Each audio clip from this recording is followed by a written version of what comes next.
हर हर महादेव साथियों, कैसे हैं आप सब। महादेव की कृपा पर आपके परिवारजनों पर सदैव बनी रहे, इसी कामना के साथ एक बार फिर से आप सबका स्वागत है, अभिनंदन है आपके अपने यूट्यूब चैनल में। तो साथियों, सबसे पहले आपको श्रावण मास की ढेर सारी शुभकामनाएं। जैसा कि आप सब लोग जानते ही हैं कि श्रावण मास में पार्थिव शिवलिंग बनाकर जो पूजन करने का महत्व होता है वो सहस्त्रों अश्वमेध यज्ञ के बराबर माना जाता है। तो आज की वीडियो में हम आपको घर के गमले में पार्थिव शिवलिंग बनाकर जो पूजन करने की बहुत ही सरल विधि आपको बताने जा रहे हैं। दरअसल साथियों, ये एक मात्र पूजन नहीं है या अभिषेक नहीं है, ये जो है वो गुरुदेव पंडित प्रदीप जी मिश्रा द्वारा बताया गया शिव महापुराण का बहुत ही सरल उपाय है, जिसको करने से हमारी मनोकामनाओं की पूर्ति होती है यदि हम गुरुदेव के बताए हुए नियमों को ध्यान में रखते हुए इस उपाय को करते हैं। तो हम आपको आज की वीडियो में गुरुदेव द्वारा बताए गए पार्थिव शिवलिंग जो गमले में बनाकर पूजन की जाती है उसके 2 उपाय बताने जा रहे हैं। तो आप ध्यान से समझ लीजिएगा कि दोनों उपाय अलग अलग है और पूजन की जो विधि हम आपको जो दिखा रहे हैं बहुत ही कम सामग्री के साथ में करके दिखा रहे हैं। आप जितनी अच्छी पूजन कर सकते हैं और जितना बढ़िया आप सामग्री के साथ में कर सकते हैं उतनी अच्छी आप कीजिएगा, वरना जैसे हमने आपको करके दिखा रहे हैं वैसे भी आप कर सकते हैं। तो उसके लिए आपको 2 अलग अलग उपाय हैं। पहला जो उपाय हम आपको जो बताने जा रहे हैं उससे आपके मनोकामनाओं की पूर्ति होती है, आपके घर में सुख संपदा की कभी कमी नहीं होती, माता लक्ष्मी का वास आपके घर में हमेशा रहेगा, बरकत बनी रहेगी, आपके बच्चे उन्नति करेंगे।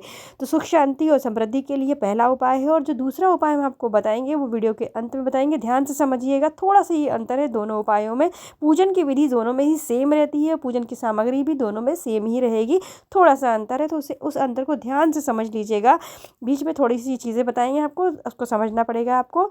तो जो दूसरा उपाय है उस उपाय को करने से आपकी कार्य सिद्धि होती है। यदि कोई कार्य ऐसा है जो आप चाहते हैं कि बिल्कुल होना ही चाहिए, हो नहीं रहा है, अटक रहा है, जिसकी वजह से आप बहुत परेशान हैं, दिक्कत में हैं, सारे प्रयास करके देख लिए लेकिन वो नहीं हो पा रहा है, तो आपको वो दूसरा वाला उपाय कर लेना है। तो आप अच्छे से समझ लीजिए कि पहले पूजन कैसे की जाएगी। तो गुरुदेव के बताए अनुसार आप घर के किसी भी गमले में या क्यारी में पार्थिव शिवलिंग बना सकते हैं। जैसे हमने आपको कच्चा पार्थिव शिवलिंग बना के दिखाया है, आपको बिल्कुल वैसे ही बनाना है, क्योंकि इसका विसर्जन भी आपको यहीं पर ही करना है, अलग से करने के लिए नहीं जाना है कहीं भी। तो आप कच्चा सा पार्थिव शिवलिंग बनाइए और एक चीज़ का ध्यान रखिए, जिस गमले में या क्यारी में आप पार्थिव शिवलिंग बना रहे हैं मिट्टी उसी की होना चाहिए, अलग से मिट्टी आपको नहीं लेना है। और वहाँ पर एक पौधा लगा हुआ होना अनिवार्य होता है यदि आप उपाय कर रहे हैं तो। और वहाँ पर तुलसी जी का पौधा नहीं लगा होना चाहिए, इस चीज़ का आपको ध्यान रखना है। तो जैसे हमने आपको पार्थिव शिवलिंग बना के दिखाया बिल्कुल वैसे ही बना लेना है। पूजन और अभिषेक आप अपनी सामग्री और अपनी सामर्थ्य के अनुसार जितना अच्छा कर सकते हैं उतना अच्छा करिएगा। हमने बहुत ही सरल विधि और बहुत ही कम सामग्री से करके दिखाया है, जिससे कोई भी इस उपाय को आसानी से कर सके। तो पहले हमने जल चढ़ा दिया और उसके बाद में दूध से दही से अभिषेक कर दिया। आप चाहें तो पंचामृत से भी कर सकते हैं। और अष्टगंध चंदन और अक्षत हमने अर्पित कर दिए। पुष्प यदि हो तो आप वो भी चढ़ा लीजिएगा। और बेलपत्र आप जितनी हो आप उतनी ले सकते हैं, एक भी चढ़ा सकते हैं, 5 7 11 जितनी भी आप चाहें उतनी आप अर्पित कर सकते हैं। यहाँ पर ध्यान दीजिएगा, बेलपत्र आप जितनी स्वेच्छा अनुसार कर सकते हैं। ये हम पहले उपाय का नियम बता रहे हैं, थोड़ा सा ही अंतर है पहले उपाय में और दूसरे उपाय में, ध्यान रखिएगा। अब भोग लगा देंगे अब यहाँ पर, और जो भी कार्य आप कर रहे हैं शिव जी का जप करते हुए या जो भी मंत्र आपको आता है उस मंत्र के साथ में, महादेव के मंत्र के साथ में इस उपाय को आपको कर लेना है। भोग लगा देंगे आप, और यहाँ पर आपको घी के, शुद्ध घी का मतलब गाय का जो शुद्ध घी होता है उससे आपको एक दीपक अर्पित जला देना है। और आरती वगैरह जो आप कर सकते हैं वो आप करके यहाँ पर रख दीजिए। मंत्र वगैरह जो आपको पढ़ना है वो आप पढ़ के यहाँ पर रख सकते हैं। धूप बत्ती वगैरह भी आप लगा लीजिएगा, और दीपक जब तक जलेगा जब तक आप उसको जलने दीजिए। और आप अपने घर में ये कार्य कर रहे हैं तो दूसरे कार्य आप कर सकते हैं जब तक दीपक जल रहा है। और जो ये उपाय हमने आपको करके दिखाया है वो आप श्रावण मास में किसी भी दिन कर सकते हैं, और श्रावण मास में ना कर पाए तो आगे आने वाले सोमवार या फिर आप प्रदोष और शिवरात्रि वाले दिन ये पहले उपाय को आप कर सकते हैं, लेकिन श्रावण मास में किसी भी दिन किया जा सकता है। और चाहे तो आप पूजन के तौर पर, अभिषेक के तौर पर इसे आप प्रतिदिन भी कर सकते हैं। और उसके बाद में ये जो पहला हो गया, लेकिन दूसरे उपाय के लिए आपको क्या करना है ध्यान दीजिएगा।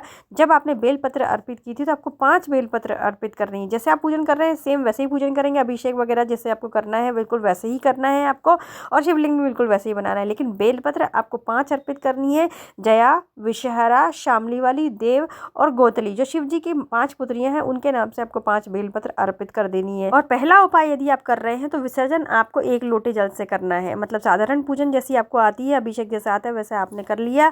और ये आप किसी भी दिन कर सकते हैं, पूरे श्रावण मास में फिर से बता दे रहे हैं। और आपको जो विसर्जन करना है वो 1 लोटे से करना है। लेकिन यदि आपने दूसरा वाला उपाय किया है जो जया, विषहरा, शामली वाली, गोदरी और देव, जो महादेव की 5 पुत्रियां हैं उनके नाम से यदि आप अपनी कार्य सिद्धि के लिए उपाय कर रहे हैं तो यहाँ पर आपको 2 लोटे जल से विसर्जन करना है। जैसे कांवड़ का जल चढ़ाया जाता है बिल्कुल वैसे ही आपको 2 लोटे जल से विसर्जन करना है महादेव का। और उसके बाद में जो आपने बेलपत्र 5 बेलपत्र जो चढ़ाई थी, 5 बेलपत्र को आपको अपने पास हमेशा के लिए रख लेना है, जिस कार्य के लिए आपने किया है, जब तक वो कार्य नहीं हो जाता तब तक वो बेलपत्र आप अपने पास रख सकते हैं, आगे भी रख सकते हैं। और अगर कार्य जब हो गया है तो आप चाहें तो बेलपत्र को विसर्जित भी कर सकते हैं।